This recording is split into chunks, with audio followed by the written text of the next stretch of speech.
चलिए अपने बात करते हैं 2023 सितंबर महीने के जो आपका करंट अफेयर है ना। तो सबसे पहला प्रश्न आता है कि दादा साहब फाल्के पुरस्कार 2023। तो 2023 का जो पुरस्कार है वो दिया गया है, लिखो बंदे नाम लिखना, वहीदा रहमान। वहीदा रहमान को दिया गया है। और ध्यान रखना कितने नंबर का पुरस्कार है ये? 53वां। कौन से नंबर का है? 53वां है। और किस मंत्रालय के द्वारा इस पुरस्कार को दिया जाता है? तो मंत्रालय कौन सा?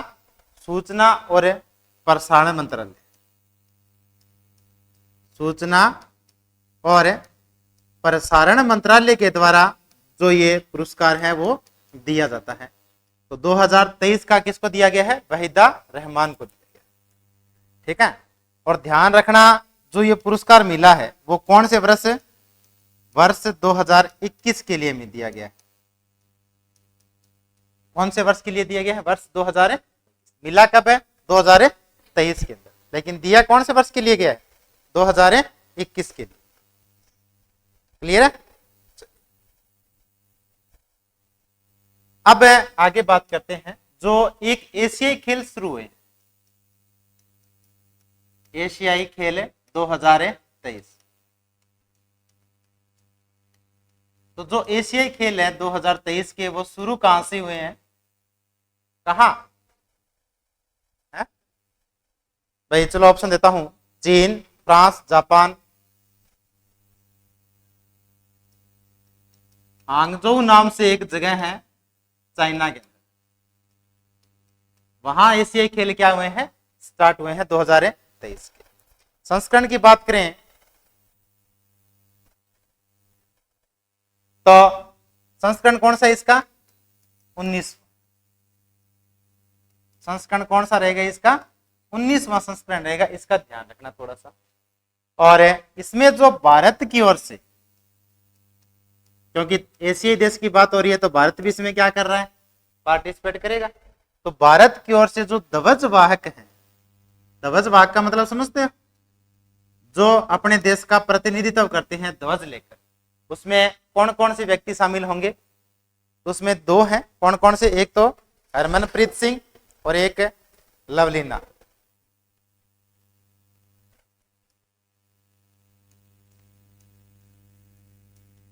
हरमनप्रीत सिंह है और एक है कौन है? लवलीना। तो इन दोनों ने क्या किया है? भारत का प्रतिनिधित्व किया है। तो इस चीज का थोड़ा सा ध्यान रखें।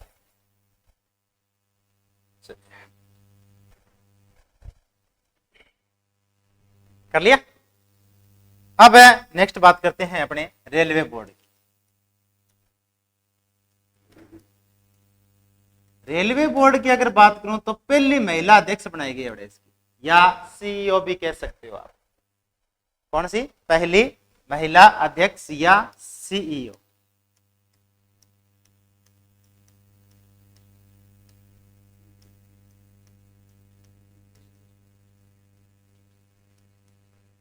तो पहली महिला अध्यक्ष या जो सीईओ बनाया गया है, किसको बनाया गया है?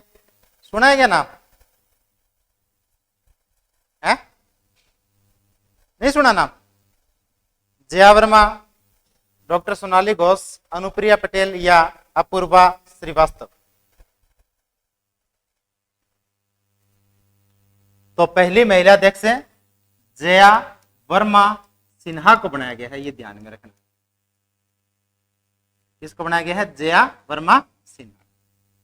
अब बात आती है रेलवे बोर्ड की। तो रेलवे बोर्ड की जो स्थापना कब होती है?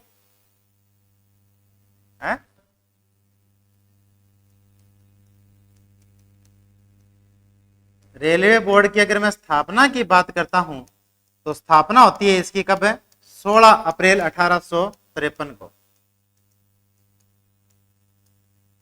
कब होती है? 16 अप्रैल 1853। भाई कई बार आप जीके में सुनते हो ना कि जो पहली रेल चलाई गई थी वो कब चलाई गई थी? 1853 के अंदर चलाई गई थी।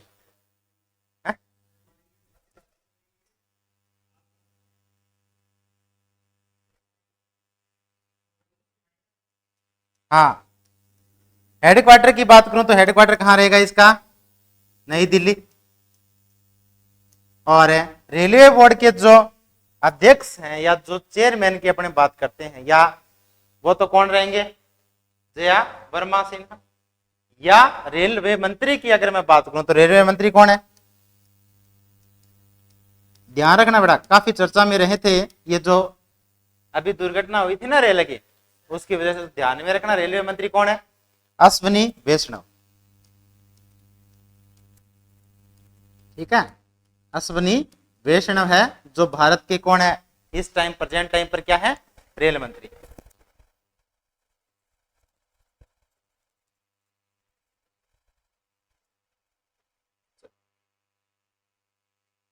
अब बात आती है कि G20 की आपने नाम सुना हो, तो G20 का जो अधिवेशन हुआ था वो कौन सा था, चलो G20 की अगर बात करें तो G20 जो संपन्न हुआ कहां था, भारत में हुआ था इस बार। अब इसका जो एक नया सदस्य बना था, नया सदस्य कौन सा देश बना था,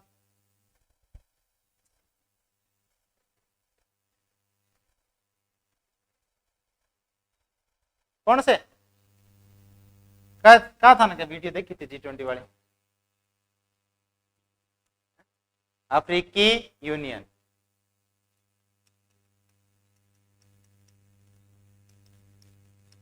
अब ये नया सदस्य बनते ही ये G20 की जगह क्या हो गया, अब G20 की जगह ये क्या हो गया, G21 हो गया, ये ध्यान में रखना। अब क्या रहेगा, ये G21 रहेगा। तो ध्यान रखना, यहां बहुत इंपॉर्टेंट चीजें बेटा।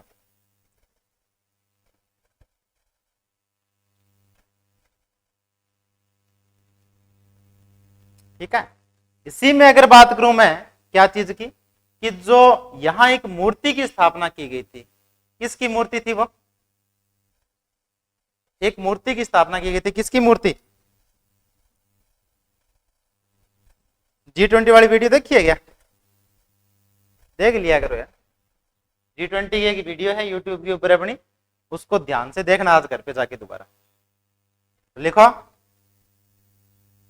यहां विश्व की सबसे बड़ी नटराजन की मूर्ति स्थापित की गई। किसकी मूर्ति, नटराजन की मूर्ति स्थापित की गई है, और ये ध्यान रखना विश्व की सबसे बड़ी है।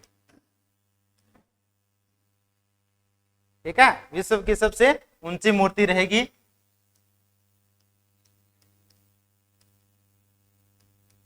कहां स्थापित की गई है, ये जगह है भारत मंडपम, भारत मंडपम, जहां ये कहां है, नई दिल्ली के। यानी भारत मंडपम क्या है, एक सेमिनार हॉल है। ठीक है, जहां भारत देश के जो कॉन्फ्रेंस होती है वो सारी यहाँ क्या होती है, संपन्न होती है। तो भारत का सबसे बड़ा अगर कॉन्फ्रेंस हॉल की मैं बात करूं तो कौन सा है, भारत मंडपम रहेगा। अभी बनाया गया कहां पे, नई दिल्ली के अंदर। तो यहां इसके बाहर एक नटराजन की मूर्ति स्थापित की गई है, जो कितने टन की है, नटराजन अगर मूर्ति की मैं बात करूं तो ध्यान में रखना, इसकी जो वजन है इसका वो कितना है, 19 टन की मूर्ति है बेटा, जो अष्ट धातुओं से मिलकर बनी है। कितनी धातुओं से, अष्ट धातुओं से, 8 धातुओं से, 8 धातुओं से मिलकर बनी है। ध्यान रखना इन चीजों।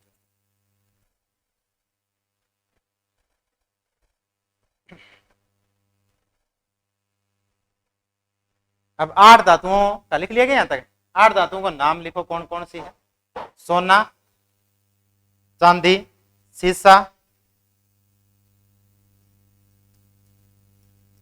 सोना है, चांदी है, सीसा है ना। आगे लिखें, सीसा के बाद में टिन, तांबा, टिन है, तांबा है, पारा है ना। सोना, चांदी, सीसा, टिन, तांबा, पारा।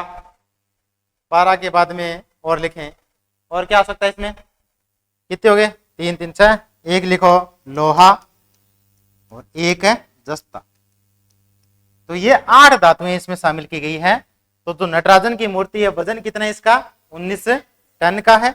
और 8 धातुओं में कौन कौन सी, सोना, चांदी, सीसा, टिन, तांबा, पारा, लोहा और जस्ता इसमें शामिल किया गया। क्लियर है यहां तक? चलो, और ये मूर्ति बनाई कहां गई थी? बनाई तमिलनाडु। कहां बनी थी ये? तमिलनाडु। जगह का जरूर याद रखना नाम, तो यहां से आपसे कई बार क्वेश्चन है पूछ लेता है। तो वजन पूछ सकता है कि कितने टन की मूर्ति है, तो कितने टन की है?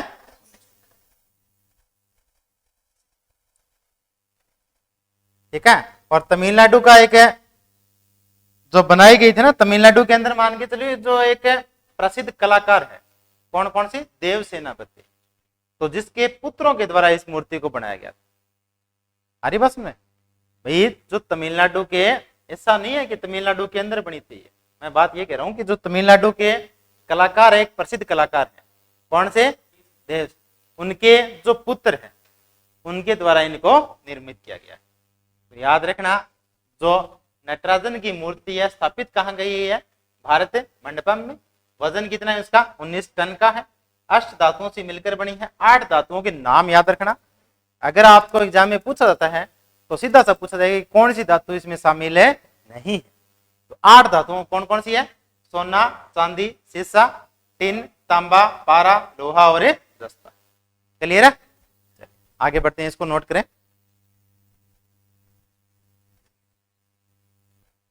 लिख लेना, चलो उसको नाम ही लिख लेना। देव सेनापति सतपति के पुत्रों द्वारा निर्मित है। इस लाइन को नोट करके लिखिए।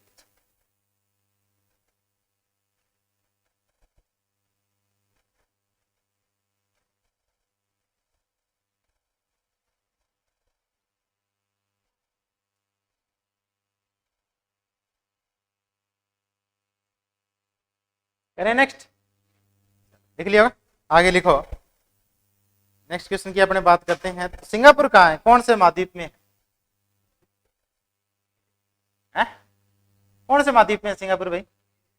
एशिया महाद्वीप में है।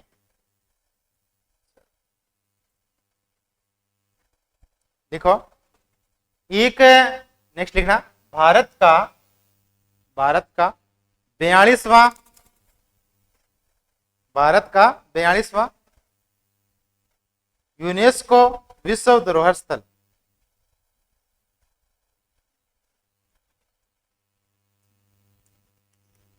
भारत का 42वां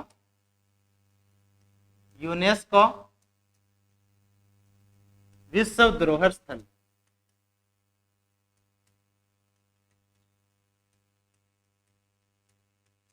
तो 42वां जो विश्व धरोहर स्थल यूनेस्को के द्वारा शामिल किया गया है भारत को, तो कौन सा किया गया है?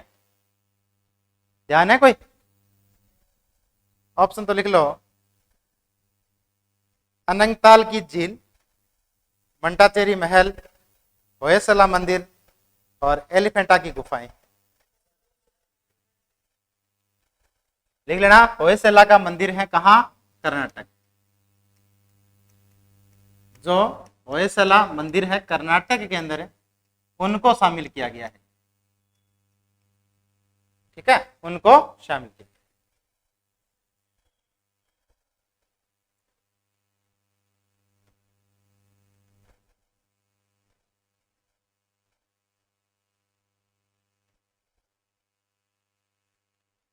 अब नेक्स्ट आती है एशिया कप की बात। कौन सा? Asia cup 2000। तो एक तो ये ध्यान में रखना, कौन सा है? पुरुषों का है। और जो इसके विजेता हैं वो कौन सी टीम है? विजेता कौन है? भारत है। और उप विजेता की बात करूं तो कौन सा है? श्रीलंका। और एशिया कप के ऊपर पूरी की पूरी एक वीडियो बनाई है, इस वीडियो को जरूर देखें और अपने नोट्स तैयार करें। ठीक है, तो विजेता कौन सी टीम रहेगी? भारत रहेगी। और उप विजेता कौन सी टीम इसमें शामिल रहेगी? श्रीलंका। और कब से, ये ध्यान रखना, जीता कौन सा था, है ना, संस्करण कौन सा था? 16वां। कौन सा था ये? 16वां। और जिसका आयोजन कहां किया गया था? आयोजन, जो वेन्यू है इसकी अगर बात करूं मैं, कि जो एशिया कप का आयोजन कहां किया गया था, तो एक तो श्रीलंका और एक कौन सा? पाकिस्तान। आई बात समझ में? अब बात आती है, एक वर्ल्ड कप भी चलने जा रहा है अभी, लिख लिया कि जल्दी जल्दी लिखो, थोड़ा सा लिख लीजिए इसे।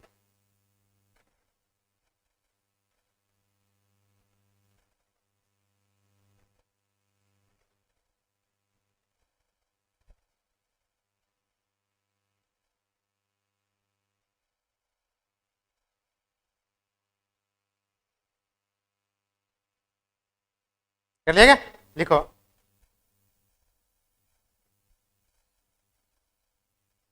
नेक्स्ट लिखो, पुरुष क्रिकेट वर्ल्ड कप 2023।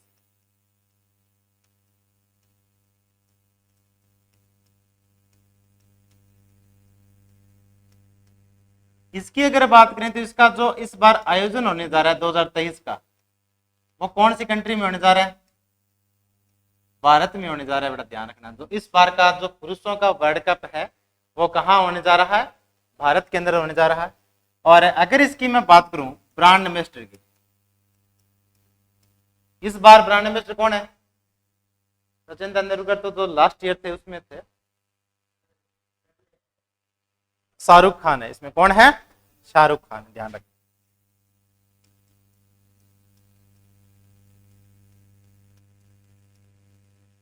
ठीक है। और जो पाकिस्तान की टीम है वो भी इस वर्ल्ड कप को खेलने इस बार कहां आई है? भारत आई। कहां आई है? भारत आई।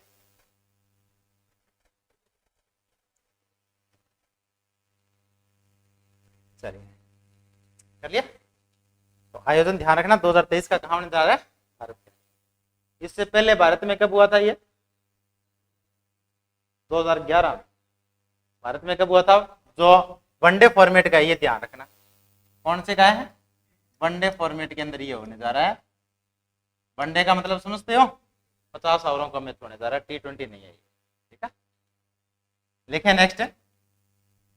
दुनिया का दुनिया का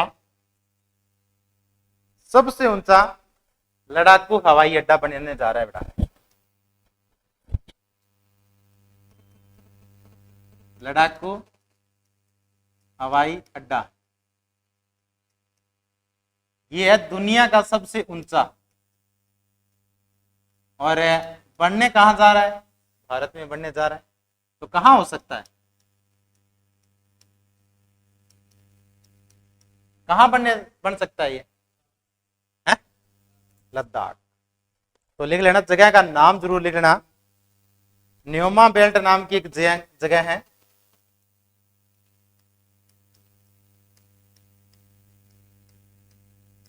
कहा? लद्दाख के। ठीक है, न्योमा बेल्ट नाम की एक जगह है लद्दाख के अंदर, जहां दुनिया का सबसे ऊंचा क्या बनने जा रहा है? हवाई अड्डा बनने जा रहा है।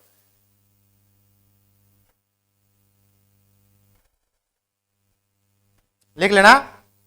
और कितनी ऊंचाई के ऊपर है? 13,000 फीट की ऊंचाई के।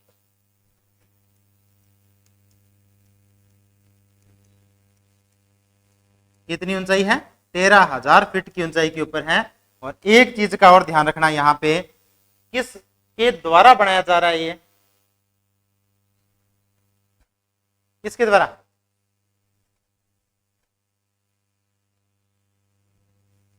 इंडियन एयरफोर्स नहीं बना रही, BRO के द्वारा बनाया जा रहा है। BRO क्या होता है? सीमा सड़क संगठन।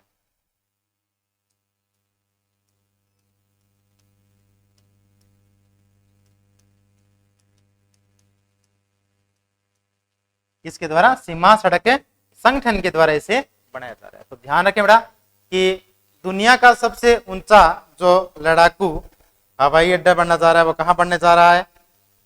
लद्दाख।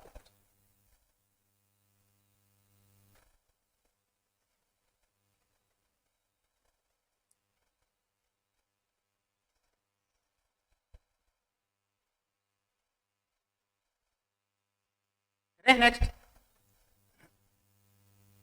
नेक्स्ट लिखो, एक जो पशु है, यानी इस प्रकार का पशु है कि एक जानवर है जिसको खाद्य पशु का टैग मिला है। किसका टैग मिला है? खाद्य पशु, 2023 के लिए। देखो क्या होता है कि हर साल जो ये अलग अलग डिपार्टमेंट है आपके, वो क्या करते हैं, जैसे आपने कई बार सुना होगा, ये लास्ट 1.5-2 सालों से जीआई टैग देने स्टार्ट किए हैं, है ना, भौगोलिक जो संकेत देने स्टार्ट किए हैं। तो जीआई टैग का मतलब क्या होता है?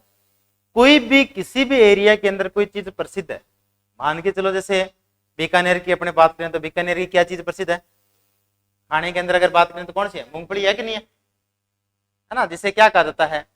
राजकोट भी कहा जाता है, राजस्थान का राजकोट। तो यानी कोई ना कोई किसी एरिया की ऐसी चीज है जो फेमस है, उसकी डिमांड को बढ़ाने के लिए, अगर मान के चलो अपने जैसे जानते हैं कि बीकानेर में क्या होती है? मूंगफली होती है ना, लेकिन हो सकता है आपका ज्यादा से ज्यादा कौन कौन जानते हो? हरियाणा वाले या पंजाब वाले, क्योंकि जो अपने पड़ोसी राज्य। अब इस चीज का मध्य प्रदेश वाले को पता है क्या बीकानेर में क्या है? मूंगफली प्रसिद्ध है? नहीं पता। समझ रहे बात को?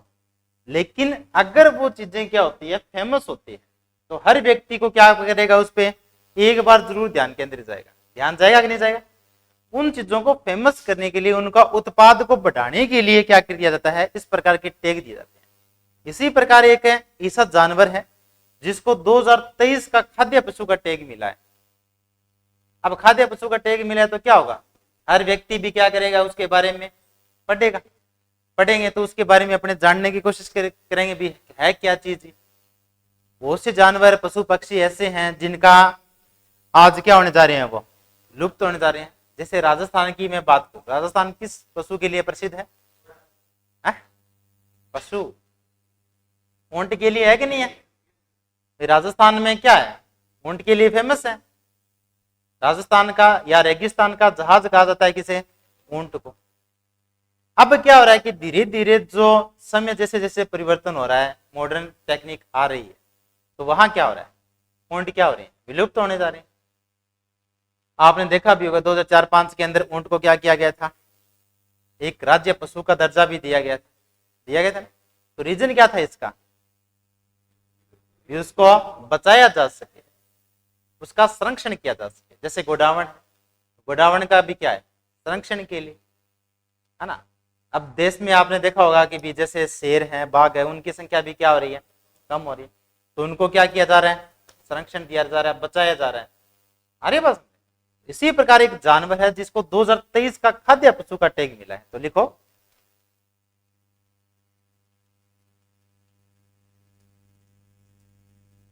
दो 2023 का खाद्य पशु का टैग।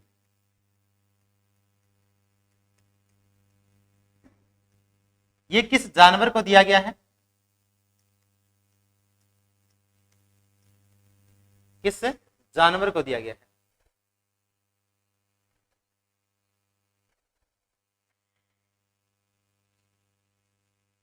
लिखो बेटा,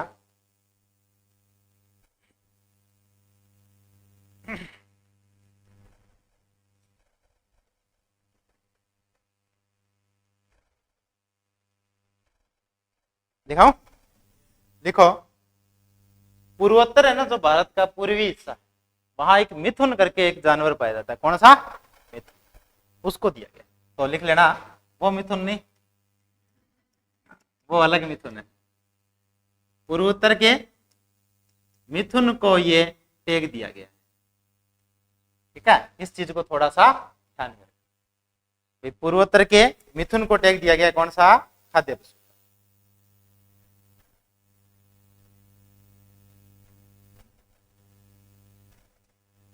ठीक है। और जो मिथुन है क्या चीज है, ये भारत में पाई जाने वाली एक है गो जातीय प्रजाति है बेटा,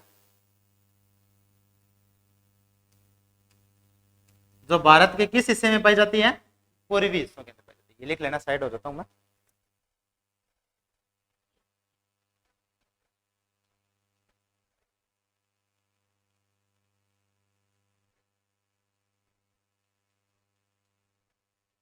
चल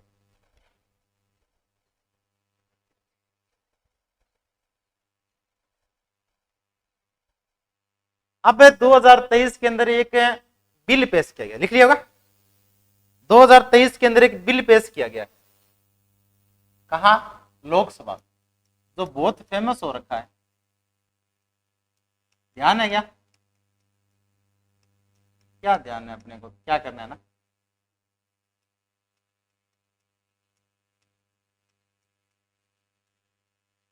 अभी जो हाल फिलहाल में कौन सा बिल पेश किया गया था लोकसभा में, दो चीजें होती है लोकसभा, जानते हो, किन के लिए, महिला आरक्षण बिल, महिलाओं के लिए एक बिल पेश किया गया था और आपको पता ही नहीं है।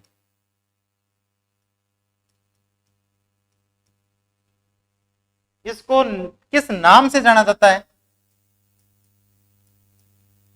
किस नाम से पेश किया गया था लोकसभा के अंदर, महिला आरक्षण बिल, महिलाओं के बारे में बहुत सी सुख सुविधाएं हैं,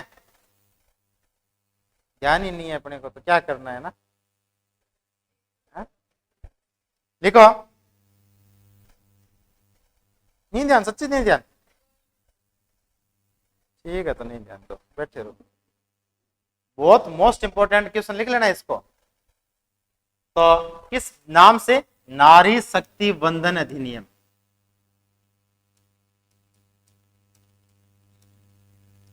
नारी शक्ति वंदन अधिनियम, ठीक है, इस नाम से इसको पेश किया गया था और मोस्ट इंपोर्टेंट क्वेश्चन है, इसको ध्यान में रखना,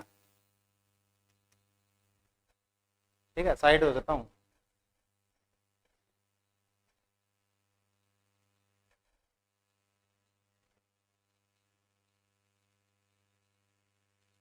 किस लिए ये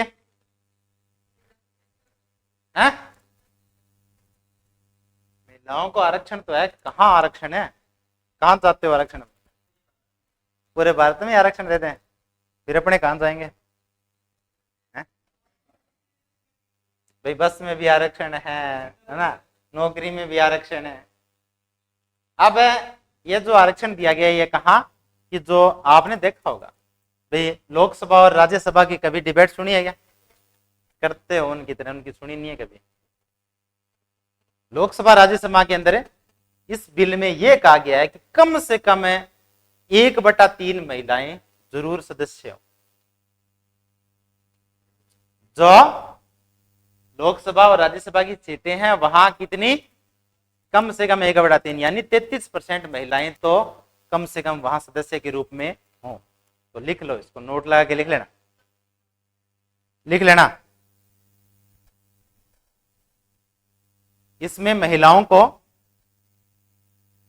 नोट लगा के लिख लेना, इसमें महिलाओं को 33%, या ऐसे लिखो, महिलाओं को लोकसभा व राज्यसभा में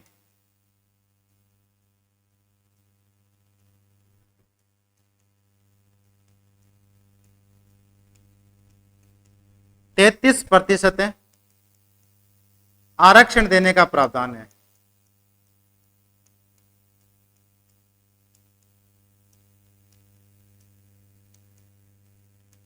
तैतीस प्रतिशत क्या है, आरक्षण देने का प्रावधान है किया गया।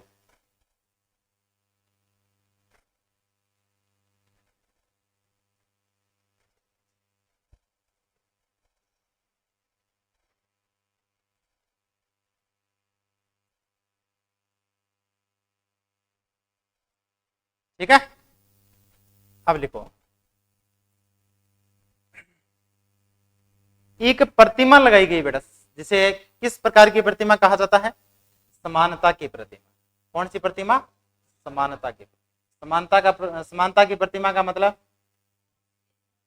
इक्वलिटी के रूप में है ना, तो लिखो किसकी है वो मूर्ति?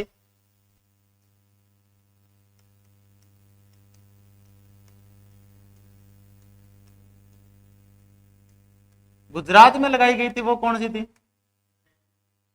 स्टेच्यू ऑफ है यूनिटी, है ना, एकता के रूप। तो किसकी थी वो? सरदार वल्लभ भाई पटेल।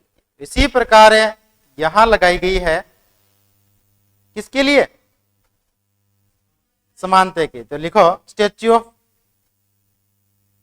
चलो इसको लिख लो, सीधी सी लिखना, आदि शंकराचार्य है नाम से एक कोई संत है, किसकी? आदि शंकराचार्य की है, ठीक है। और ये ध्यान रखना, इसकी जो ऊंचाई है वो कितनी है? 108 फीट ऊंची। कितनी है? 108 फीट ऊंची प्रतिमा लगाई गई है। तो किस जिले में लगाई गई है?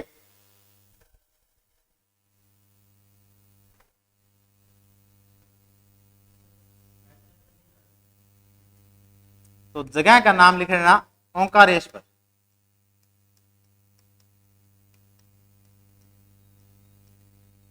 ओंकारेश्वर। अब ओंकारेश्वर तो आपको पता ही होगा कहाँ है? कहाँ है? मार दो गप्पे। उड़ीसा, महाराष्ट्र, आने दो आने दो। मध्य प्रदेश के अंदर एक जगह है ओंकारेश्वर। कहाँ लगाई गई है? मध्य प्रदेश।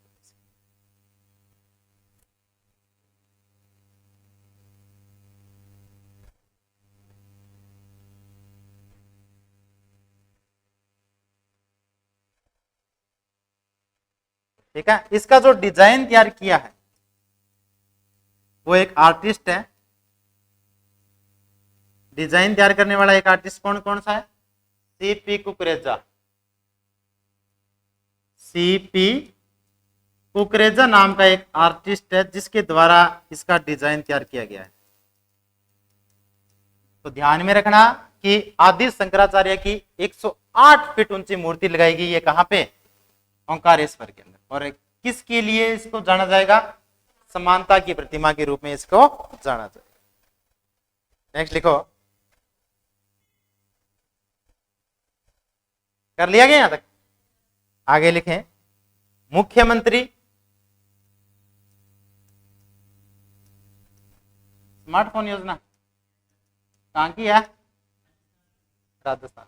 राजस्थान वाले बड़े याद रहते हैं ना। तो लिखो मुख्यमंत्री संपूर्ण पुष्टि योजना।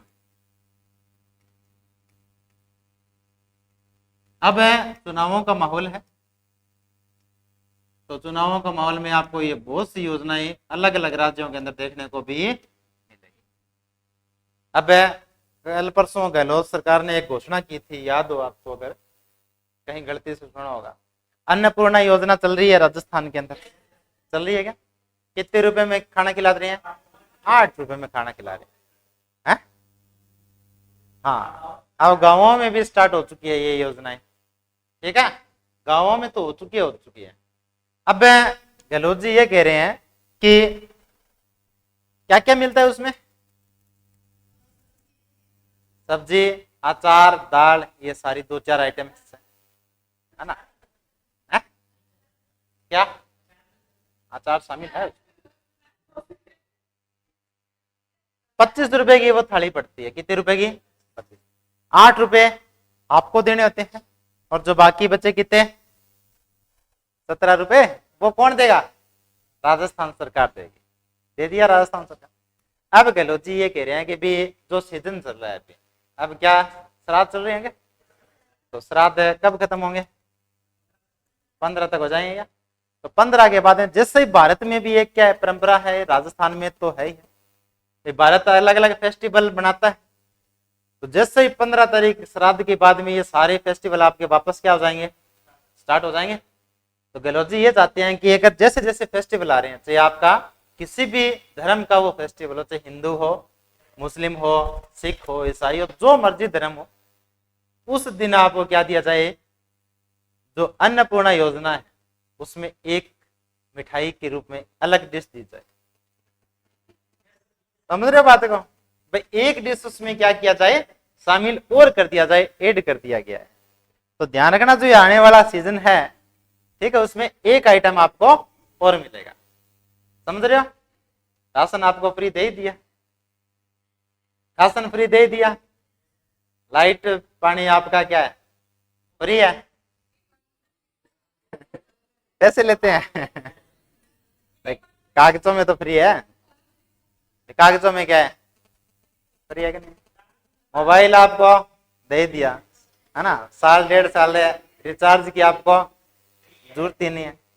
तो देखो आदमी में क्या चाहिए, रोटी कपड़ा और मकान, रोटी कपड़ा और मकान।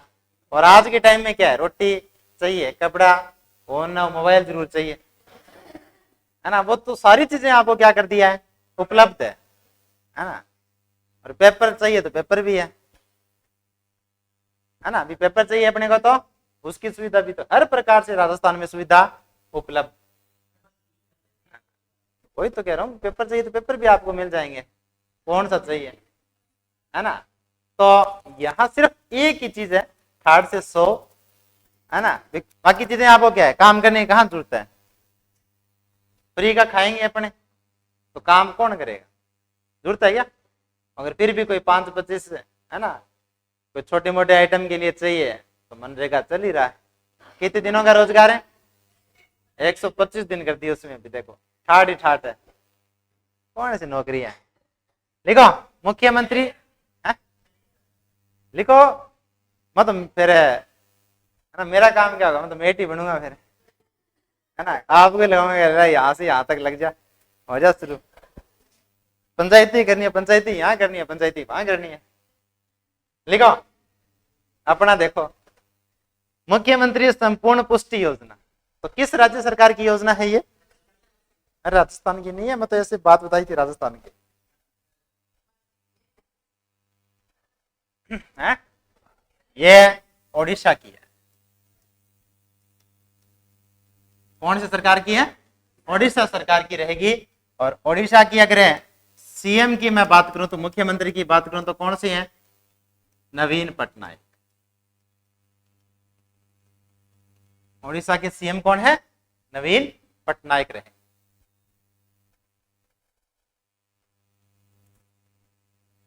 ठीक है। अब संपूर्ण पुष्टि योजना का मतलब क्या हो गया भाई, राजस्थान के, अब देखो जो सरकारें होती है उनका भी आपस में क्या होता है, कंपटीशन तो चलता ही है। अब गहलोत सरकार ने क्या किया, आपको राशन पानी क्या दे दिया, घर पे फ्री दे दिया, दे दिया। अब ये क्या कहते हैं कि जो भी माताएं हैं, जो भी बालक हैं, या जो भी किशोरी है, जो बच्चियां हैं ना, उनमें क्या हो, पोषण की पूर्ति कर दो, अष्ट पुष्ट होने चाहिए, यानी किसी प्रकार की कोई कमी नहीं होनी चाहिए, विटामिन की कमी नहीं होनी चाहिए, बात यह है। तो मुख्यमंत्री संपूर्ण पुष्टि योजना का संबंध किस राज्य से है, उड़ीसा से। उड़ीसा के मुख्यमंत्री कौन, नवीन पटनायक। तो माताओं, बालकों, किशोरियों में पोषण की पूर्ति हेतु ये ना हो कि कहीं चक्कर खा के गिर गई है, ठीक है। अब भेजो तो किसी को चाहिए, लेकिन ध्यान रखना है यहाँ पोषण की पूर्तियां होनी चाहिए, कर लेंगे, कोई दिक्कत है। तो आज के लिए इतना बहुत है, बाकी मिलेंगे अपने कल नेक्स्ट वीडियो, ठीक है। इनको एक बार जरूर पढ़ना।